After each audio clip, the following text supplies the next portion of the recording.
This is Scott Spears, and we are here for another episode of Scott Spears Now. Now, actually, this is not a regular episode of Scott Spears Now, because this is the premiere episode of a new program called Between You and Me. Now, Between You and Me is between me, Abby, and the audience. Now, there will be more panelists on this program as the week goes on. Abby will moderate this program as time goes on. This is just a little preview of what's going to happen. Abby, how do you feel about moderating as the weeks roll on and this new adventure comes up, in which we will put a new episode out every week in which people will get to see what's going on in the world of advice? I mean, I'm super excited. I didn't know I was going to be a moderator until right this very minute, but I'm very excited to do that. Scott likes to throw these things up.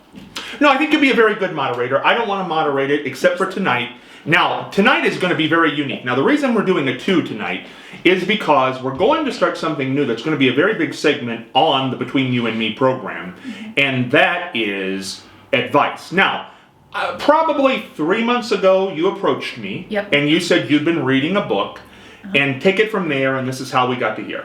So it's called Tiny Beautiful Things, and I was reading this book, which I've read, and now it's a Hulu series, and it's about a kind of woman, her life is a mess, which is obviously relatable at times for me, and she is a writer at heart, but she's kind of, life's got in the way, she's had a series of bad things happen, and so now she was kind of handed this advice column, and it takes off. It's really what she needed to, get her life back on track and put a different perspective on things and move forward from there. And now she's become a famous advice columnist. She is, yeah. It's a Dear Sugar thing, which is something in its own right, but, telling her story and getting some things out there, it's pretty cool. Now, where can people see Dear Sugar? I don't really know. And look it up online. I don't read Google. I don't read Dear Just Sugar Google Dear on Sugar. its own. I was actually just, I actually just was like. Have you ever read the column? Well, so within the book, there's columns in the book. So no, I haven't looked it up otherwise.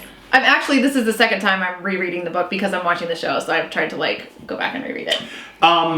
The Netflix series. Tell us a little bit about that. Can people get that on? It's on Hulu. Excuse me. I would not want to put any more incorrect information out tonight. But go right ahead.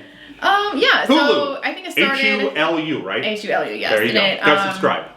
Yeah. It's on. Yeah. It's like an app, right? You know what I'm talking about? I know. Yeah. Hulu. Okay. So it just started. I think all the episodes are out of 10. The first series, I think it's a 10 episode thing. I'm on episode 4, and I've loved every second of it. It's really close to the book, which was kind of surprising. You know how sometimes books and shows don't really go together, but it's been great so far. Why does this appeal to you? I think it mostly has to do with the fact that she's a writer at heart, and life gets in the way, and things happen, and she's still somehow found a way back to doing what she loves, and then letting that guide her. Now, for the audience who doesn't know you, and we'll get to know you as the weeks roll on in this new series, this is your love, writing. I do love to write. I write almost every day. Obviously, I don't put things out almost every day. I'm one of those people who when I write down phrases or things or maybe short paragraphs and then go back and put it all together into what I want it to be eventually. Why advice? Why has this become an important thing?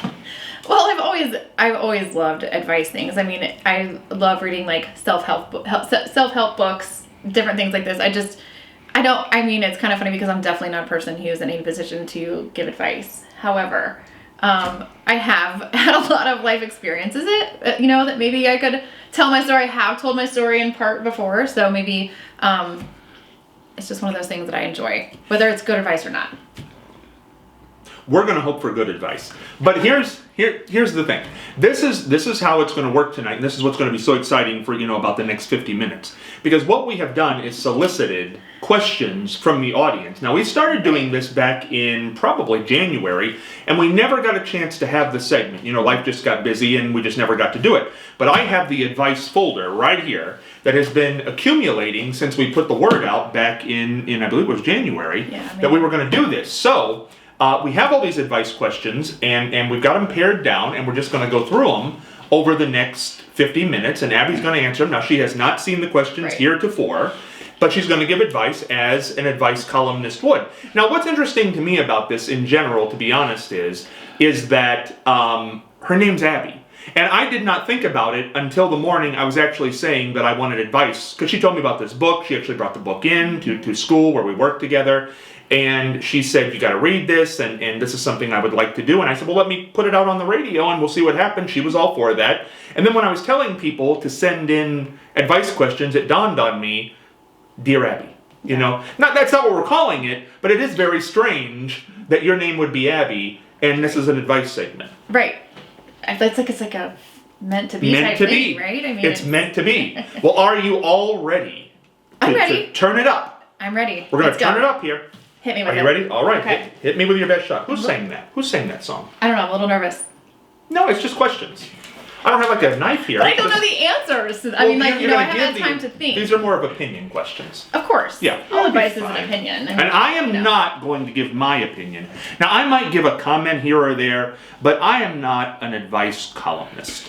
I am an interviewer, not an advice. But let me be clear. I'm not an advice columnist. You are now. You are now. You are now. That ship has sailed. By the way, this program is brought to you by Stewart's Root Beer on Main Street here in Marion. You can't miss it. Marion's oldest restaurant, over 90 years old.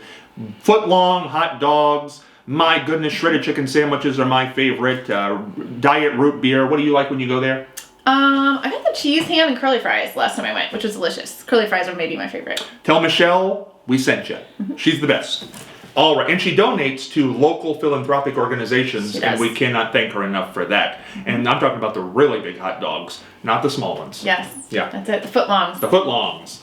All right, here we go. Are you excited? I'm ready. This is like, this is like Kitty Hawk Airport when the Wright brothers were about to hit the runway. This is it. Question number 1. Here we go. Well, okay. Do you want to go index cards or paper first? Oh, I don't care. Oh, I have an index card. Okay, let's hit with the index cards. Let's try that. I don't even know to be honest, I haven't looked at these in 3 months. So really? Nope, they've been in the folder. So we don't know what's coming up first. Here we go. Okay. Okay, and I only use first names. Now, some people did send me full names, but we're only using first names. So when you send in advice on Facebook to Scott Spears or WWGH, and we might create one for this show, which we probably will, I would imagine.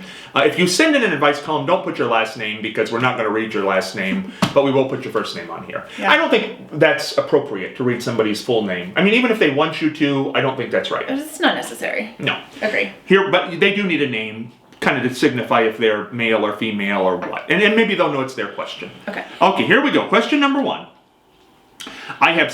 This is a heavy one right off the bat. I honestly feel like I'm on a game show right now. Final answer? Final answer? Final answer. All right. This is heavy right off the bat. Oh. My goodness. I have 6 months to live. Stop. Yeah, I know. I told you it was heavy. And think about this. He sent this 4 months ago. So, I'm sorry, sir. I'm really but here we go. It's probably down to 2 months now, but forever hold your peace. I don't know. I'm prepared for that. I should have screened these. I have 6 months to live, and now know I have not done what I need to do. Mm-hmm. How do I die without any regrets? Craig. And that would be in Marion. So here's my first thing. I know I talked to Scott more times because I feel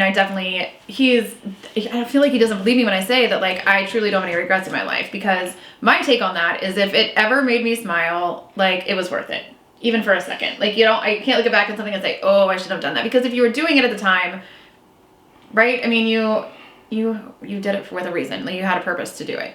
Now, if you're thinking of all the things that you haven't done yet and maybe don't have time to do and have regrets there, I feel like, what do you do, Scott? Do you like make a list and start checking things off at the top? I suppose it depends on how your health is, but I think I'm guessing health here is not good. Well, no kidding. But I think things are less important than people at this time. Like you're down to just several months to live, and I think it's time to maybe stop worrying about the things you haven't done and start loving the people that are around you. That would be I think that's what I would do over in that position, but who knows? But if you personally do not have regrets. No, and I don't think that anyone should. I mean, I don't think, like, if you're regretting things that you've done in your past because maybe it hasn't worked out the way you thought that it would, or, maybe you shouldn't have done it. I mean, it's not that I don't believe in regrets, I just feel like... But if this gentleman feels like he's going to have regrets, because he uses the word regret in the sentence, right. how do you get rid of that feeling in very short amount of time here? I mean, if you're able to make amends or able to, I don't know, it's so tough. Like again, what is he regretting? Like, it's hard to say how to die without having regrets. If it's a person, reach out to them, clear your heart, clear your mind. That would be my best guess. And if you can't reach out to them, write it down. Obviously, I'm a huge advocate for like writing things down and getting them out of your head. What if somebody won't take the call? What if it's like I'm not going to forgive that person? I think you write the letter. I think you write it down because that's on them. You're doing what you can to clear your heart. It's really not about anyone else at this time. Like, I would feel like it's about you and what you need to do to, die peacefully. All right. Well, that's the advice. Right. Craig, hope you're doing well. All right. On to the next question. This is a little easier. This is not so dramatic. This is like rapid fire. Well, I feel sad for Craig. I should say this. Well, I do too, and Craig. I pray to God you've made it. I don't know if I spent enough time Hear on the Craig. answer. Well, but I mean, if you don't have any regrets, I guess, I don't know that it's always so much about, do you have regrets? It's, can you see that somebody else has regrets? And I think that's the problem here. Can you be empathetic to his regrets? Well, I think you can be empathetic, but for my advice to him is like, he's clearing his heart and mind. Maybe look back at some of those regrets and see if it's, truly what you thought it was at the time. I think that's good advice. Yeah. Very maybe. good. All right, now this is a little easier. Okay. But again, a big problem in the world we live in today. I am not beautiful and have trouble dating who I want. How do I fix this? Steve, in Marion. Well, I mean, I think that's, like, I'm not beautiful. I think that's a terrible thing to say. I mean, if you don't feel that way about yourself, that's awful. You know what I mean? I feel like you have to do things to make yourself feel beautiful. And I don't think it has to be an outward appearance. I'm not going to read into Steve's question here, but my guess is that he's had some dating issues. Yes, Steve, maybe you're looking in the wrong places. I don't know. So how do you fix it? I think you have to have self-confidence. It's all about how you present yourself. Scott and I disagree about this, but I feel like that's why you get up and show up. And no, he hates my analogy of getting up, dressing up, showing up every day. But like, I feel like once you have confidence in yourself, like him saying like, I'm not beautiful, that he lacks confidence. Yeah, but this is not my advice, but I was interviewing an actress one time, and she was talking about not getting the leading roles in plays, because that's a beauty business. And she said that another famous actress came to her and said, well, you've got to understand, it's not the talent, because you've got the talent. Sure. It's a matter of bone structure. And I think Steve probably is having issues here with bone structure. I mean, that's tough. I'm sorry, Steve, that's tough. But I mean, also, I feel like sometimes, not feeling pretty is just a lack of confidence in the way you carry yourself and present yourself is really important. Does it matter, though? When you are looking for somebody, because I guess this is all first-hand advice, when you are looking for somebody, does it matter how they look? Because I think this is probably more like I'm in a bar, I'm in a restaurant, and the first thing you see is how somebody looks. No, I think obviously it matters, but I think it's less about what you're wearing or how you look, but more about how you present yourself. I mean, for me, like someone who's confident and funny and fun to be around is a lot more, I mean, that's who you want to be around. So just to be sure, Steve should do what?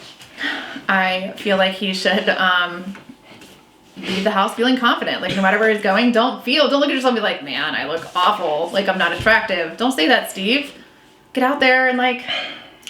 So fixing confident. this is to leave the house confident. Yeah, like go after it. I mean, like, go up be to confident. him. Yes, absolutely. Be confident in every situation. Don't think I look too bad and I can't approach this person or I can't talk to this person. I mean, don't be creepy, but always talk. People can be creepy. What would be a way of being creepy so he doesn't get into that area? I mean, don't just go to somebody and like ask your sign or anything like that. Don't be weird. What's a good start line for our friend Steve? What's a good line for our friend Steve here? I don't know. I haven't had a pickup line used to me in quite some time, Steve, but I feel like just being yourself, just that, hey, like, can I sit down? Do you want to talk? I don't know. So that wouldn't be bad. Can I sit down? No, of course not. I mean, like if you're Is at this seat taken? correct, yeah. Like if you're at a place where like maybe not a bar. I don't suggest meeting people at bars. However, like if that's where you are at a restaurant or somewhere, and it's the person seems approachable, then why not? Good luck, Steve. Yes. Speaking of bars, my friend is alcoholic, but won't admit it. I'm worried. How do I get help? Sean, oddly enough. Okay, so obviously alcoholism, I mean not obvious to the audience, but alcoholism is something that's very close to my heart. My dad you're never recovered from that, an alcoholic. He has been sober now for just over a year, so it's a big deal. But for the majority of my life, up until last year when he got sober, I never knew him sober. And I was 42 years old at the time, and I literally don't remember a day my dad was sober. Super productive man, beautiful home, great life, an alcoholic. I think that you definitely need to intervene. Do whatever you can to talk to them. I don't think they're taking the advice. I mean, if they're not admitting that they have a problem, then they're not ready to get help yet, obviously. But I think you need to let them know that you know that there's an issue, that it's obvious that they are drinking too much, and do what you can. I mean, I feel like it has to be addressed, though. We definitely, with my dad, just sort of turned a blind eye for way too long. And then when we did go to him, he was obviously did not want to admit that he had an issue. I don't think anyone does initially. And he had to hit like a definite rock bottom before he got help. So did you have to let the person hit rock bottom? Letting them do it is really admitting. hard. It's really hard to watch. I mean, and it obviously, I mean, it kills relationships. I mean, like, I just mean like husband-wife relationships. I mean, like with siblings, with children. I mean, it's a terrible, terrible disease, which it is a disease. But I truly feel like if they're not ready to get help, they're not going to get help. So you just gotta acknowledge wait. it. You have to acknowledge it. Like we repeatedly acknowledge, my brother, sister, and I all did repeatedly acknowledge with my dad, like, we know that you're drinking too much. Like, you need to stop. You need to get help. He would say no. He would, it was never, he never thought that he had a problem. And I truly, truly believe that he actually did not think that he had a problem. So yeah, I mean, I think it was just, finally, he almost died, which was his rock bottom, unfortunately. But we were there, we were there to work through it. So I think be there when it's time, but acknowledge the problem and, don't just ignore it like we did for way too long. Maybe. Good advice. Yeah. Firsthand. Firsthand. All right, now this is a very interesting one. My son is having same-sex tendencies. Should I encourage him or try to move him in a different direction? This is from William, and I don't know how old the child is. Okay. But I think that's interesting. Okay, so this is not firsthand. However, I think when speaking about any child, encouraging to have any, sexual relations at all is kind of an awkward thing to say. No, I don't know what a same-sex tendency is. I guess this doesn't go deep. But my guess would be that this is not like a sexual tendency. I'm guessing this is probably listens to Bette Midler, something like that. I mean, here's the thing. Little joke, William. I don't think you need to encourage it, but like clothes, maybe. I think Correct. This is not I want to. I think it's nothing like that. I think, in my opinion, if this were me, it's not that I would encourage it or discourage it. I would let them be them and write it out. Like if you're willing to accept, which I think that you should be, if you're willing to accept it, I don't think you need to encourage it or discourage it. I think you just let them be. Yeah, but that's tough though, because I'll tell you what, the problem here in the long haul, and I can see what William is talking about, is that if you possibly are of a religious persuasion, this might be hard for you to let it go on. You might want to try to stop it. And conversely, if you think you should encourage them, then you're thinking, well, I'm encouraging them to do that, and they might flip back the other way. I don't think they're slipping back the other way once. I think that's the wrong way to think about it. But I also don't know if you need to encourage or discourage. I think you just need to be there and be supportive. I just think that's tough because I don't know what the tendency is. Possibly Correct. If I knew what it's like clothes, I don't really understand it. So, William, be a little more specific and, maybe we'll be able to help a little better. And I think in this situation, just be supportive. I think it's the way, I don't think being supportive means encouraging or discouraging. Now, this next one, This is a common problem, and I like this one. This is a lot less heavy than these. This is not like life scarring. Please. My friend will not let me pay for dinner when we go out. It makes me very uncomfortable. And actually, it's Abby sent this in. That was you. not me. Not you. That was me. I know, you've Yeah. never paid the bill. Go ahead.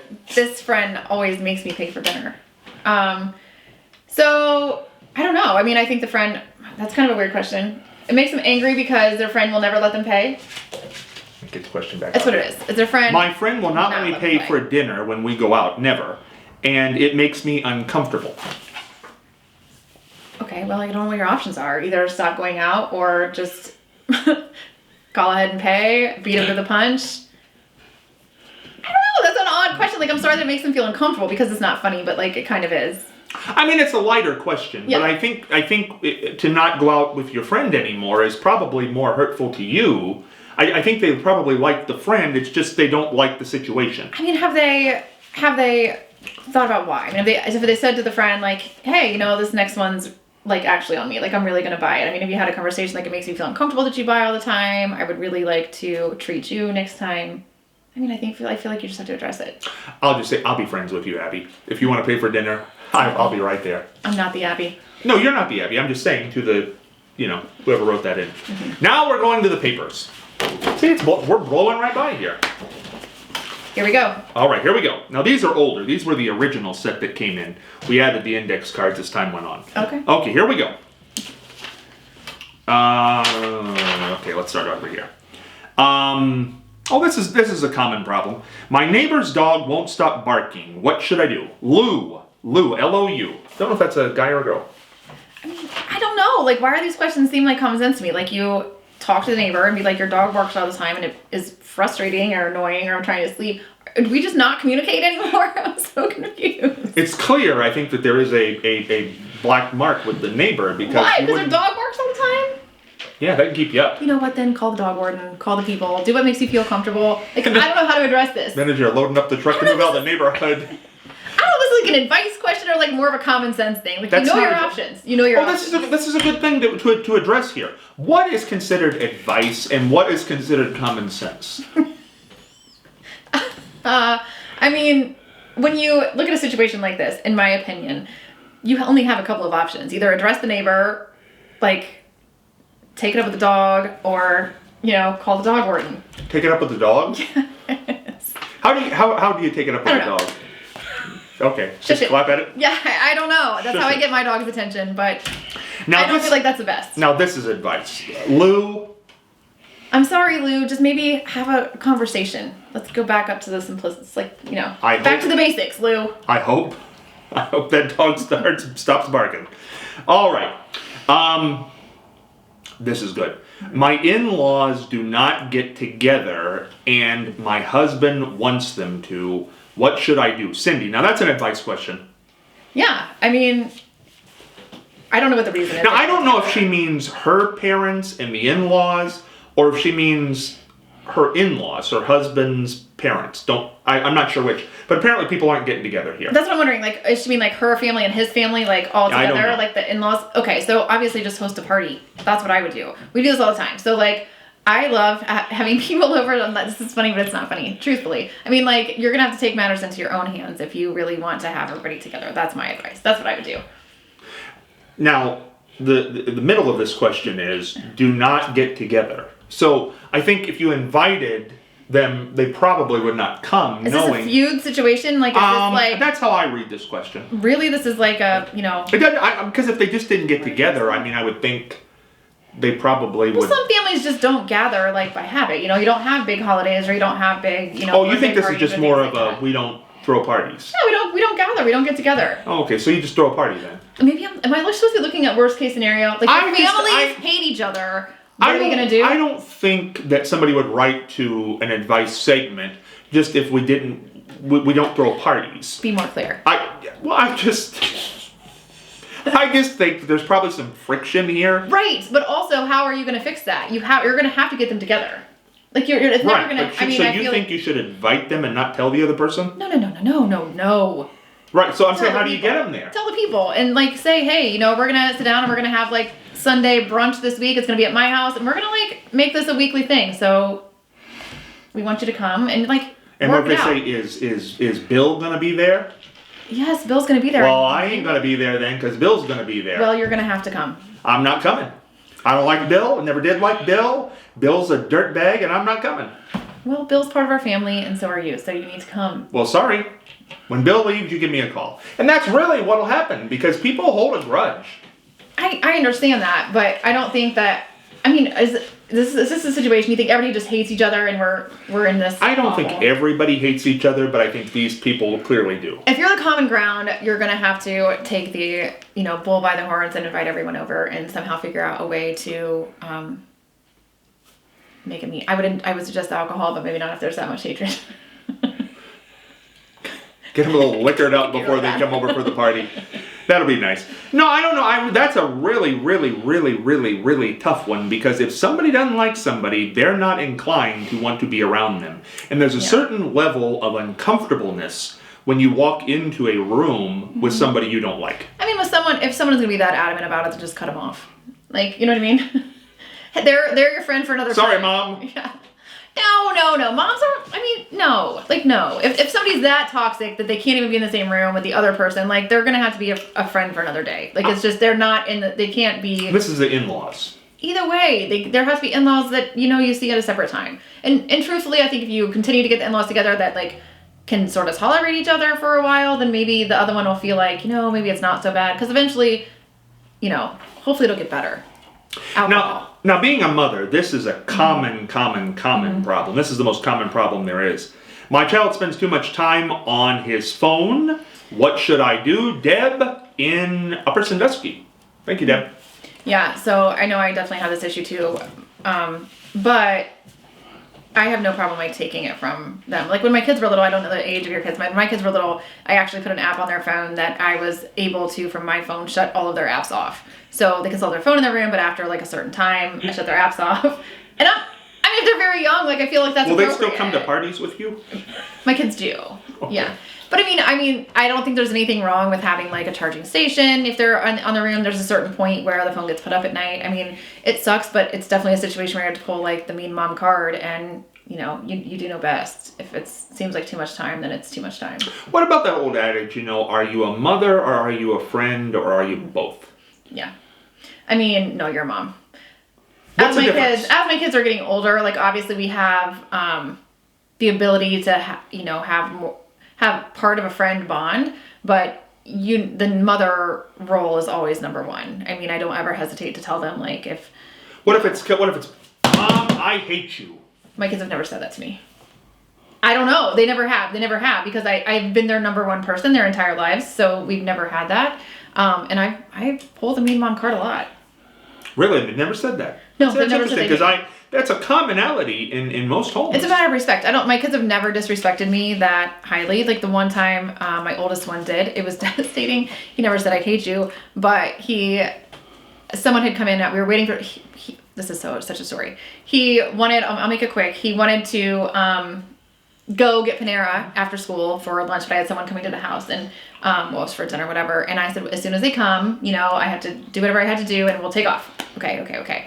And this woman walks in, and she immediately said, like, I think she said, I like your shoes. And I was like, oh, thank you very much. And he's standing at the top of the stairs, and he was like, your shoes are ugly, your pants are ugly, and your whole face is ugly. And through this whole little fit because I was taking too long to go, which was like the most hurtful thing. But I think he realized that, Now, was that worse than I Disrespectful. hate you? No, that's what I'm saying. But like that's disrespect. It's a disrespect thing. It's as disrespectful as he's been. My kids have very much. I've had instilled in them that respect is an issue. What was that again? Because we got about a minute here before Your the shoes break. are right? ugly, Yeah. and your pants are ugly, and your face is ugly. Your pants are I ugly, your shirt's ugly, Yeah. and your face is ugly. Yeah. And Yeah. how did it end? It ended with your face is ugly too. Your face is ugly too. Oh, okay. Well, And he was certainly like that 6 or whole 7. I hate you couldn't. Yeah. I'd rather take an I hate you. No, not me, because that feels like whatever. I mean, I can laugh about that. I could laugh about it then. It was hurtful, but also he was 6 or 7, and he's 20 now. Fun story. That's showbiz. Hey, we're coming back here. We've got more, a whole another half. See, that first half hour blew right by, didn't it? Quickly. Very, because this is a very broad topic. And Abby's giving advice here. We've got tons more questions. So Amy and Jean and Ethan and Linda and Jim and Betty and Joan and George and Brandon and Michelle and Andy. We're going to try to get to all your questions on the other side of this very short but important break here. How do you want to refer to this segment, by the way? It's not Dear Abby. It's not Dear Sugar. Okay, so between you and me? That's the show, but what is this particular segment? I don't know. What do I be if I'm not Dear Abby? We're going to come back and figure it out right after this. And we're back here on Between You and Me, Scott Spears, Abby Chase. I don't think I said your last name in the beginning, did I? Not. I'm sorry about that. Abby will be permanent on this show, and she will be the moderator as time goes on. I'm not going to be in the moderator position after tonight's program, but this is a little getting to know you segment because we're doing advice here based on a column, Dear Sugar, which you can Google on Google. Yeah. And you'll find out where that is. And there's also a series called Little Things. Tiny Beautiful Things. Tiny Beautiful Things Yes. on Hulu. Yes. And you need to watch that because it's big. And it'll tell the story of this woman who wants to be an advice columnist, and that's how Abby got into this. When we're going to break, what's the segment going to be called? It's not Dear Abby, it's not Dear Sugar. The show's Between You and Me, but this advice segment will not be the whole show when we get to the show next week. It will be just a segment of the show. We'll probably take 3 or 4 questions. Right. I really don't know. I haven't put much thought into what I want to be called. Dear what? Ask Abby. Ask Abby? I like that. You like that? Ask There. Abby? Ask Abby. Like it? Yeah, let's do it. All right. Ask Abby. This is so weird. Why was that weird? We've never fist bumped before. That's No, what all the 4 kids are years. doing now. The fist Are bump. Yeah, the kids love the fist bump. Oh, okay. Try do some enthusiasm here. Get at the. Yeah! Yeah, there you Okay. go. There we go. God, what are you doing? Your co-host won't fist bump. So weird. That's it. What was weird about that? Oh, We're grown people fist bumping. I don't know. listen, Michelle Obama invented the fist bump. What? Yeah, She didn't. she did. Well, why do people fist bump? It's because they don't want to shake hands, Right. right? It's a germ thing, I think. Yeah. So what's wrong with fist bump? What would you rather have done? Like thumbs up, huh? Yeah. I don't know. We've never fist bumped before. I'll just make that clear. Well, but there was never a need until we were doing a program. We've never had a really good day at work and been like, That's right. We never said, "Man, we killed it today." Maybe we'll have to start that. Maybe every Friday now we'll fist bump on the way out and say we killed it this I week. think we were too busy running in opposite directions. Yeah. Go, get out of here. Have a good weekend. Go, See you go. next week, maybe. All right, back to the questions here. Here we are. Let's go. Who do we have? George? Amy. Okay, Amy. Okay. All right, Amy. Now this is an easy one. We should blow right through this one. Okay, Amy. It's short. I don't want my child to play with one of his friends. Oh my. Amy. Oh, that's a tough road to go, Amy. Why? I mean, why does Amy not want to play with a friend? Is he a bully? Could be. Does she not like his parents? Could be. I mean, there's lots of It's just reasons clear why. I don't want him to play with his friends, so what should I do? It's more of a generalization. That's just bad. I don't know. I mean, I feel like you need to ask You've never had to yourself why. dismiss one of your kids? Yes, What- but I mean, okay. there are reasons why. I mean, like, I don't just say, oh, I don't think I like his hair today, like, we're not friends anymore. But, like, there's an issue. Like, all of my kids at a different point or another have had someone who I feel like is just not a great friend for them, but I tell them why. I mean, like, they don't always agree with me, but in time, they do. Like, No, this is- I definitely say they have all understood, maybe not in that week or that month or even that, like, few months, why mom feels this way, but they do end up getting it. So the advice here then is tell the kid Yeah. why you don't want them playing with the other kid. I think you need to have Okay. valid reasons why, and then share them with your child and say, like, you're not seeing right now what mom is seeing, but this is what's happening when you guys are together. You know, there's your advice, Amy. This next one is, I don't, honestly, this is kind of, you know, I don't know. This is about as weak as an advice question as you're going to get. Is this George? No, this is Jean. Okay. Jean, Jean. Okay. Here you go. What kind of pet should I get my child? Gene, this isn't advice. That's what I'm saying. I felt that was very weak. But let me tell you. Okay, so I can talk about pets. So dogs are a lot of work. Kids are tired of them if you have to do this after like a day. Okay. What I got for Kaysen when he was, you know, he went through a period where he had surgery and he wasn't well, and but he wanted a pet. So I felt like, you know, he got me a good time. But he got a guinea pig. It was an old guinea pig. It was a friend of mine's. It was like a 5-year-old guinea pig. Damn thing died. Like a month after having it. He didn't adjust. Kaysen didn't adjust. It was devastating for all of us. Unless you're going to clean out a fish tank, I recommend against those. Maybe a cat, but like cats are creepy.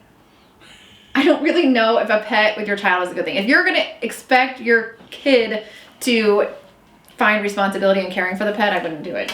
I had pigs growing up, and it was a huge... So why did the pig die in a month? That doesn't lifespan. It was a guinea pig. It was a guinea pig. That's not a lifespan. It was already 5 years old. Didn't you hear my part of the story? It was like an older guinea pig. Oh, I'm sorry. And we thought it'd be good for him because like he was You got younger. him a 5-year-old guinea pig. Yes, my friend gave... What's the life expectancy of a guinea pig? like 3 years. Like this thing had seen its better days anyway. But we thought it would be nice and like relaxed in case could like hold him, which he did. But then one day he just stopped moving. It was Max. Now, I don't mean this to be a mean or rude question. Okay. But if a child is ill and going through a rough time, why would you give him a guinea pig to get attached to that's already 2 years past its life expectancy? Yeah, well, I'm not a pet like person necessarily. We already have 2 dogs, so I knew I wasn't going to get him a dog, and I don't even know if he wanted a dog. I think he wanted a hamster, and like I thought I'll get him this guinea pig. And my friend was like, I have this guinea pig, and I was like, let's go that route.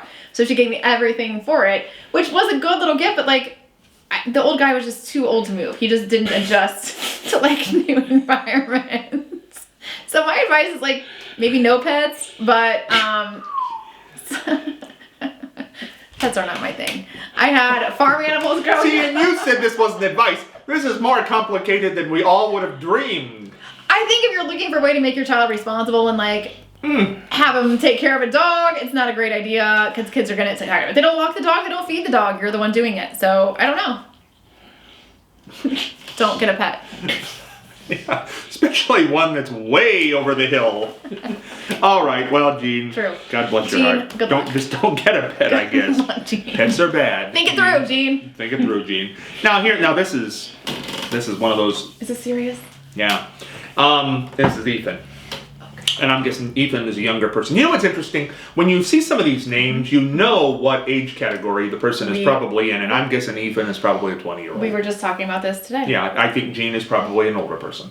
Okay. Here you go, Ethan. I have a crush on a coworker, and I am bad. And I am bad? Am I bad? Excuse me. Should be a comma there. I have a crush on a coworker. Am I bad? What should I do? Oh, Ethan. you're not bad, Ethan. I mean, what? Well, I can see why that would probably cause.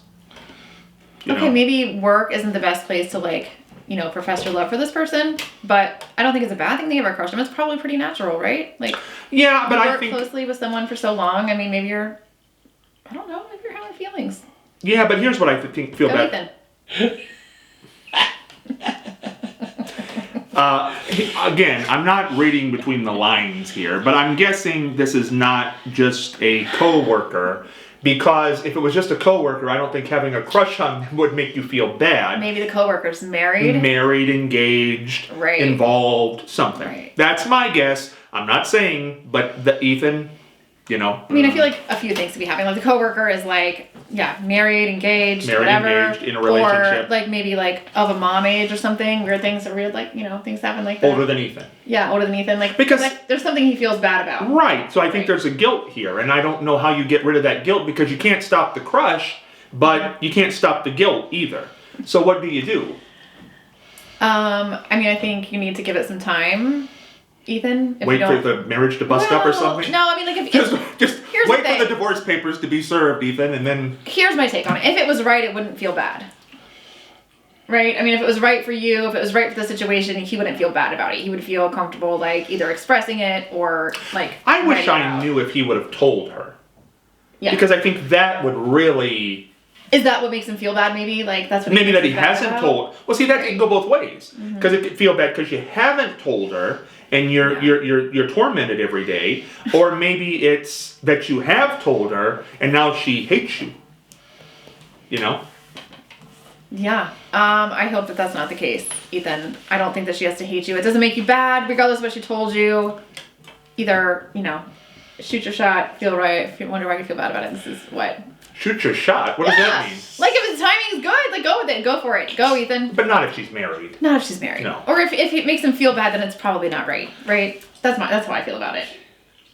you shouldn't feel bad about having a crush. I'm sorry, there was something very distracting going on here on the set. And I'm honest, I blinked out a little bit there. But no, Ethan, I do feel bad for you because that is a quandary. And it's tough. Here's the problem. There are involuntary emotions in life, and crushes are one of them, and guilt is one of them. Right. So you're stuck between two emotions there that are involuntary that you really can't get rid of, and it's tough. I strongly feel that, like, if you just have a crush, you shouldn't feel guilty. It's probably not right if you have guilt, if you have that bad feeling.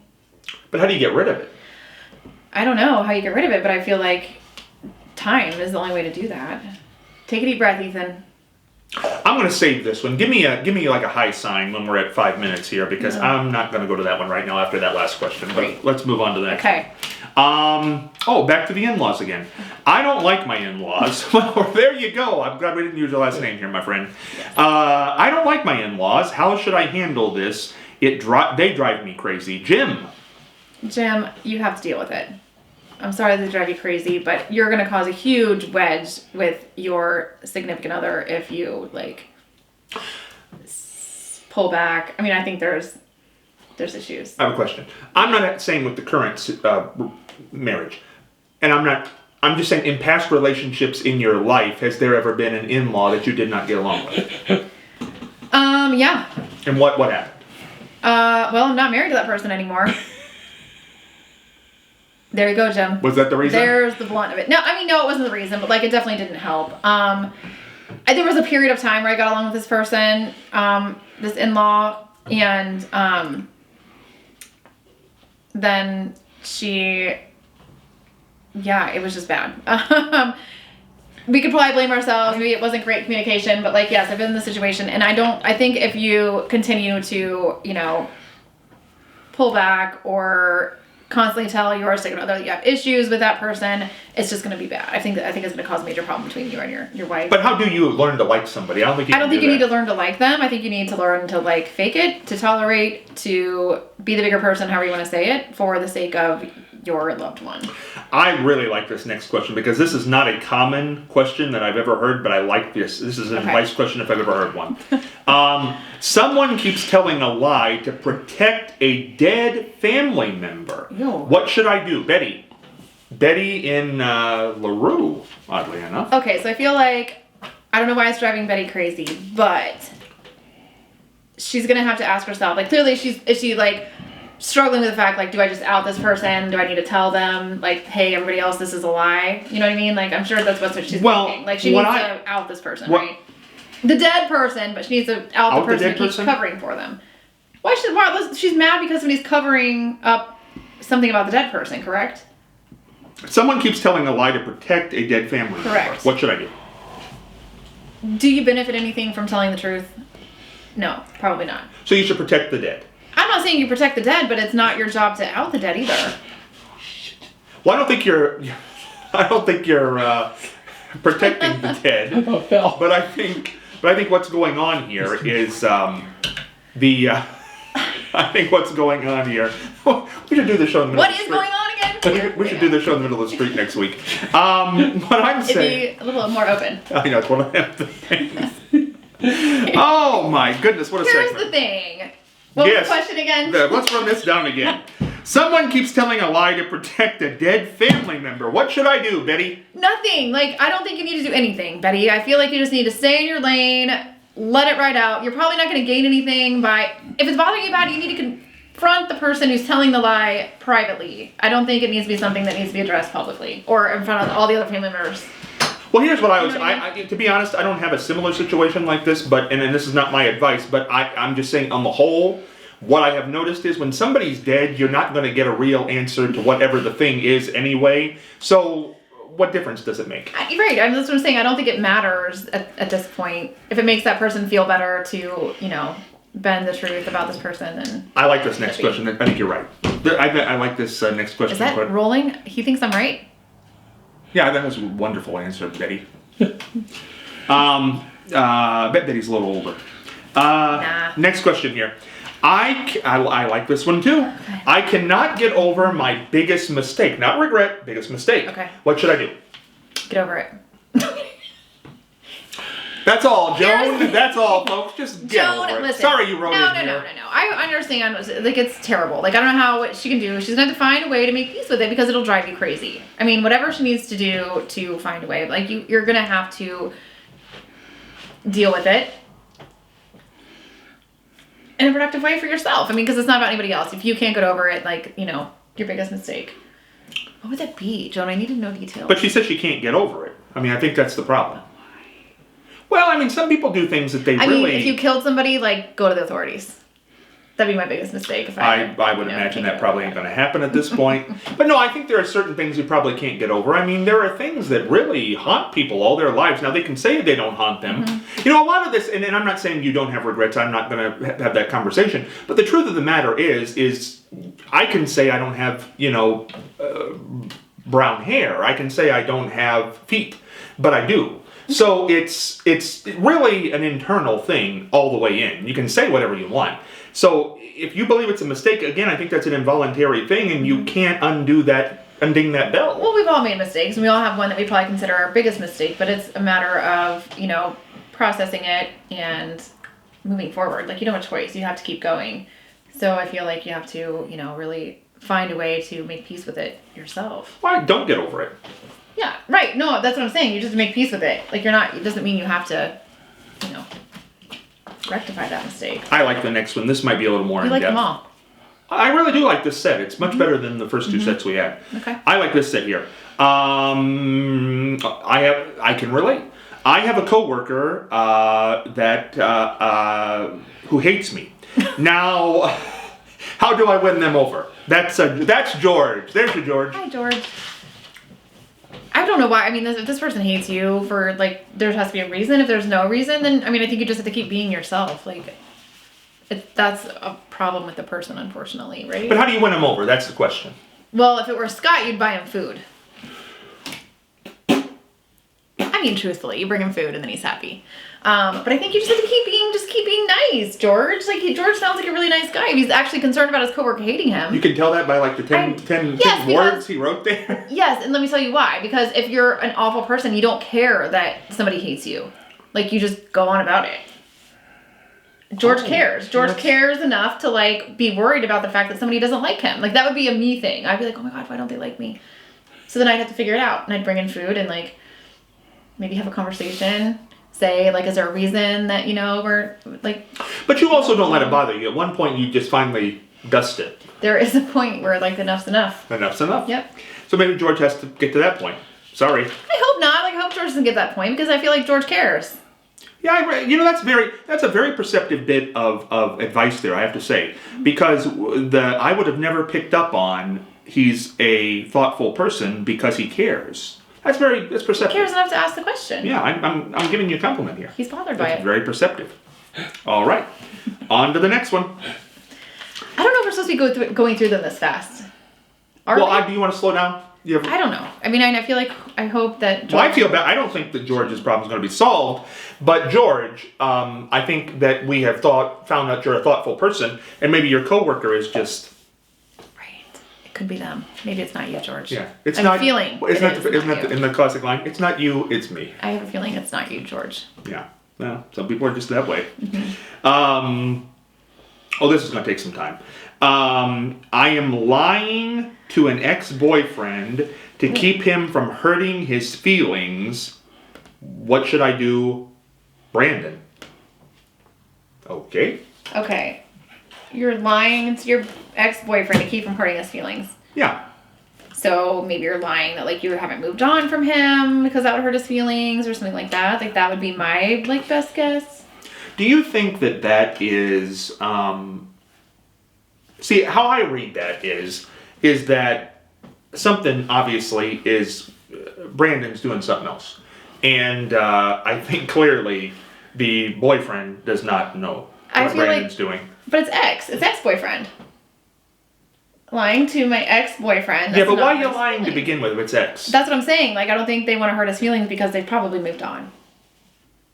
Right? I mean, what else are you going to do to hurt your ex's feelings? Or maybe, like, you don't want to say, like, you've done something while you were together to hurt their feelings. Gosh, I don't know. If you part amicably and then you say something nasty, that probably would do it. But why do you need to address the person at all? Like, if it's your ex, you don't need to really address them. If you parted ways amicably, then they should be comfortable with you doing whatever it is you're doing. Yeah, but I'll be honest with you. There are some people who you could part amicably, but they will not let you go amicably.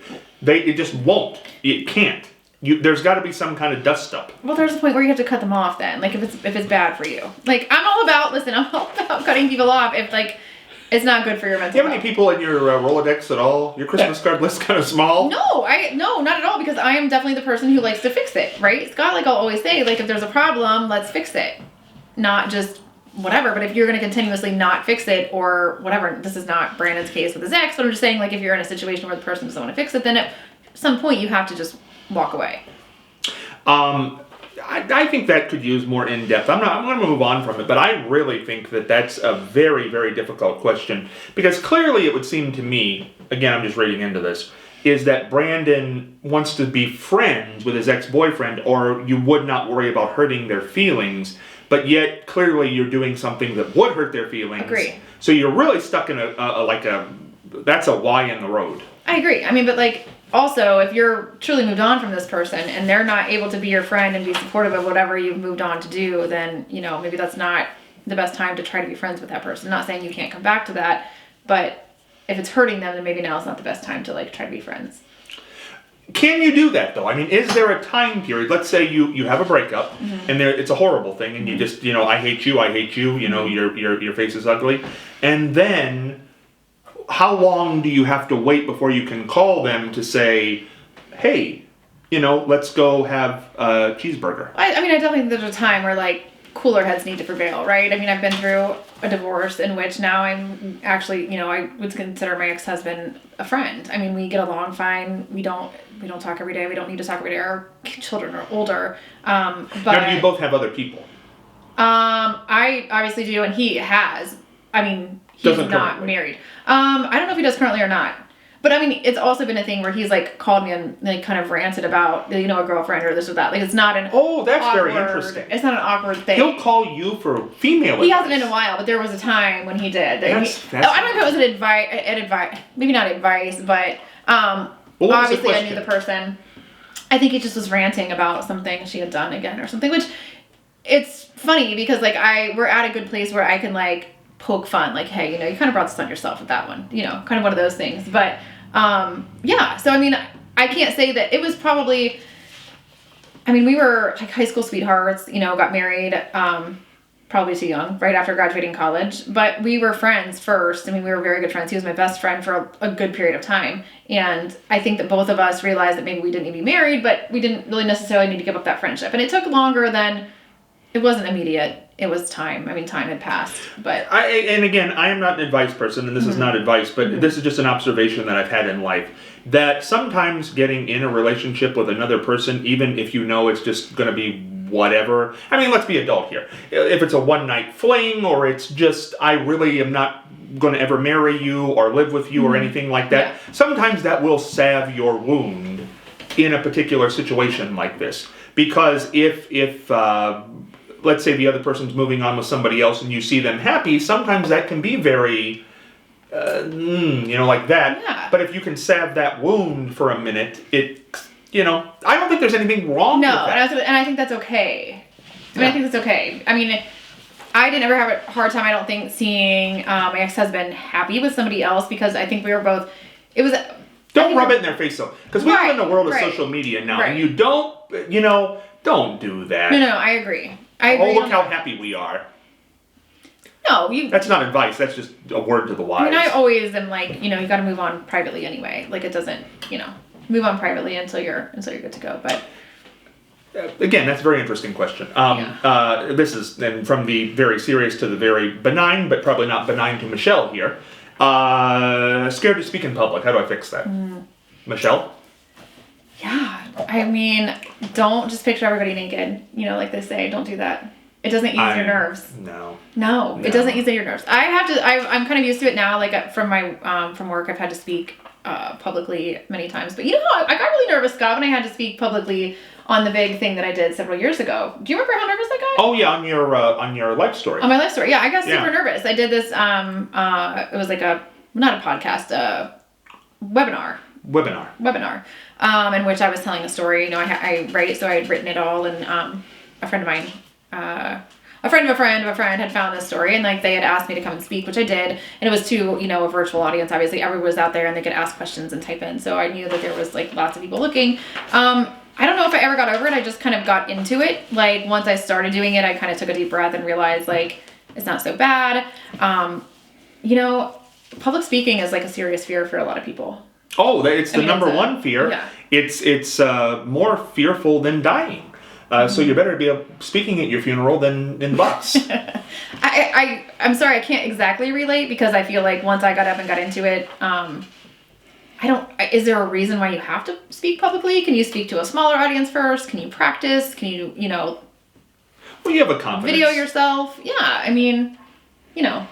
Well, again, as we approach the final 5 minutes here, now I'm going to go back to this question that I skipped over. Right. But we want to thank Stewart's Root Beer for sponsoring this program. Mm-hmm. Great people over at Stewart's. Michelle, say hello to her, the great proprietor over there, and they do all kinds of philanthropic work in the city of Marion. Oldest continuing running restaurant in Marion, well over 90 years, so we thank them. Down to the final 5. Now, this is a very strange question, but it's a good way to end, is on a very strange one. Okay. And may take the whole 5 minutes just to run this sucker down. Okay, and I'm glad we don't have any last names here. Lay it on me. There's an inappropriate picture in the house of a friend that makes me uncomfortable. Ew. Linda. Now, see, don't say that, because clearly something... We don't know what inappropriate means. Right. And where is it at? I mean... I don't think... See, here's what I don't understand about this question. I don't know if this is like a house she's going to, or a house she lives in. But obviously there's an inappropriate, and we don't know what inappropriate means, first of all. Inappropriate could mean a lot of things. Inappropriate in a house. Tell me this. And it shouldn't say her house. There's an inappropriate picture in the house. In the house. Of a friend. No, of a friend. Of a friend. Oh, it's their friend's house. So it must be when she visits, there's an inappropriate picture there that bothers her. I can see that. You know, I had an issue like that one time, and very strange. Okay, maybe you should take this. What did you do? No, I don't believe I handled it well. It's the problem, so I don't think I should be giving advice. No, but there was I'll just tell you this. The friend's not gonna. This is a long time ago, but there was a couple who had been engaged, and in their house, when you went into their living room, I guess it probably was. That's where I was. That's what I would call it. You know, they didn't have a lot of money at the time. They were in college, but there was a picture there where. They were on a beach, and I did not want to look at that. So there you go. I can see that. Because if you're always normal seeing somebody in like a work setting, which I was with her, or a school setting, you know, she had pants and a shirt on. Sure. And then seeing that picture was just very, very uncomfortable for me, being right there. It was a big picture. So, I mean, I know myself well enough. Like, I would walk into the house and be like, what is that? Like, I would immediately draw attention to it. Yes, I would. You don't want to do that. You know me well enough. That's what I would do. But you don't want to do that. Because I would have to. I'd have to be like, what is this? And why is it out? Yeah, but you see, here's the problem. Here was the problem. I thought about saying something. I would have to. But here's number one. Here's what I thought. Number one, her husband's going to think that I'm looking at her now. And that ain't going to work. Okay, if you're in this house where this picture is inappropriate and, like, they know you're coming there and you can see it, then by all means draw attention to it. It's not going to be like he's thinking you're looking at it. It's there to look at. It's not like it's a hidden picture that you opened a book to see. Like, it's hanging on the wall or propped up somewhere that's big. Draw attention to that sucker. I would. I don't know. And tell them, be like, do you really think that's appropriate? Holy cow. I mean, if the friend is close enough that you are going there and seeing this and you've seen it more than once, then I wouldn't be able to keep my mouth shut. All right, we're down to the final 2 here. I don't know. That's sketchy ground if you ask me. Because honestly, if you... Here's what I always thought. If I called attention to it, which I never did, I felt like the husband would get angry, think I'm looking at his wife. And number 2, if I said something like, hey, this is inappropriate, she was going to think that I felt there was something wrong with her. So I never felt that was... I couldn't... That was... I feel like you either have to draw attention to it or ignore it altogether. I mean, it's not your house. So... Just stop going over there. No, just don't draw attention to it. If it makes you feel that uncomfortable, don't go. All right, what have we learned? You went through them all. What have we learned? That was fun. I don't know. I hope everybody took some advice, took something away from it. Didn't feel like an hour. It didn't feel like an hour. That was fast. Now, this program will be back between you and me. Abby and I will be a part of it. Next time, Abby will be moderating. And it might be one other guest. It might be two other guests. We're not really sure yet. We're going to play it by ear, but it'll be out every week. And you can subscribe to it on the YouTube channel you're watching now. Every week, we'll have 4 advice questions. Ask Abby will be the segment. And there'll be some other things incorporated there. Now, in our final 30-ish seconds here, what is your commentary of the week? Why do you do this? I don't really So we got 30. I don't have commentary of the week. I mean, this was a lot of fun. I really enjoy getting it. Better than you thought, right? Better than I thought. I mean, Yeah. I'm excited about it. I was a little not sure what to expect and not sure if I'm the person to give advice, but I do love it. I mean, obviously, I love talking to people and hearing things, and it's good. It's good for me. Say goodnight, Abby. Good night, Abby.